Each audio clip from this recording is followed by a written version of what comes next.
எங்கே இறைவன் இருக்கின்றார்? நாம் அவரை நினைப்பதன் மூலம் என்ன நடக்கின்றது? ஓம் சாந்தி. இறைவனோ இந்த பிரம்மா பாபாவில் உடலில் இருக்கின்றார். அவரோ அவரின் பக்கத்தில் வந்து அமர்கின்றார்.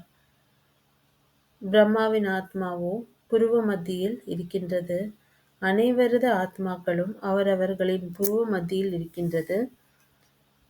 சிவ தந்தையோ அவருக்கு உடல் இல்லை.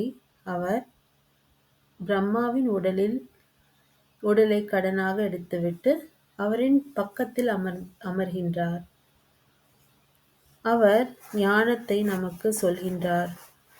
அவர் பரந்தாமத்திலிருந்து தினமும் வந்து இந்த பிரம்மாவின் மூலம் அவரது வாயை உபயோகித்து இந்த ஞானத்தை நமக்கு சொல்கின்றார். அவரை நாம் நினைவு செய்தோம் என்றால் நமது பாவங்கள் விகர்மங்கள் விநாசமாகிவிடும்.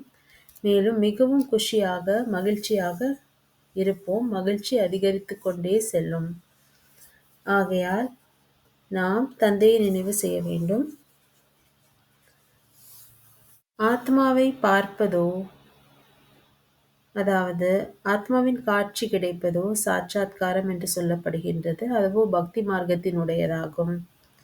ஆத்மாவை பார்ப்பதோ அறிந்து கொள்வதோ இரண்டும் ஒன்றுதான் என்று தந்தை சொல்கின்றார். ஆனால் நாம் பரமாத்மாவை புரிந்து கொள்ள வேண்டும். இதுதான் உண்மையான நினைவு. புத்தியின் மூலம் புரிந்து நினைவு செய்ய வேண்டும் என்று தந்தை நமக்கு சொல்கின்றார். இந்த நினைவின் மூலம்தான் நமது மகிழ்ச்சி அதிகரிக்கின்றது. தந்தை இப்பொழுதுதான் பிரம்மாவின் உடலில் இருக்கின்றார். இந்த சங்கமயுகம் முடிந்த பிறகு அவர் அனைத்து ஆத்மாக்களையும் கூட்டிக் கொண்டு வீட்டிற்கு சென்று விடுகின்றோம். அவர் அழைத்து செல்வார். பிறகு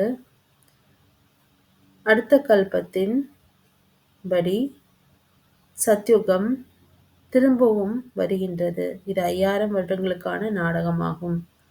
இங்கே நடிகர்களாக நாம் இருந்து கொண்டு யார் முதன்மையான நடிகர், படைப்பவர் மற்றும் இந்த நாடகத்தின் டைரக்டர் யார் என்று தெரியவில்லை என்றால் அது தவறானதாக இருக்கின்றது. ஆகையால் நாம் இப்பொழுது தெரிந்து கொள்ள வேண்டும். அதாவது முதன்மையான நடிகர், படைப்பவர் மற்றும் டைரக்டர் இறைவன்தான்.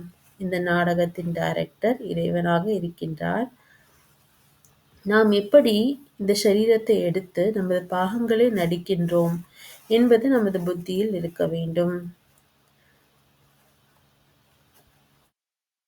பிறகு யார் இந்த டிராமாவின் டைரக்டர், முதன்மையான நடிகர் மற்றும் படைப்பவர் என்று கூட தெரிந்திருக்க வேண்டும். நாம் அவரை நமது சங்கல்பங்கள் மூலமாக, அதாவது நம்ம மனதின் மூலமாக, நமது புத்தியின் மூலமாக அவரை நினைவு செய்கின்றோம். அவர்தான் பதீத பாவனர், தூய்மையாக்குவதற்காக நமக்காக வந்திருக்கின்றார். அவருக்கு நிறைய மகிமைகள் உண்டு. அவரை நினைவு செய்து கொண்டே இருக்க வேண்டும். ஓம் சாந்தி.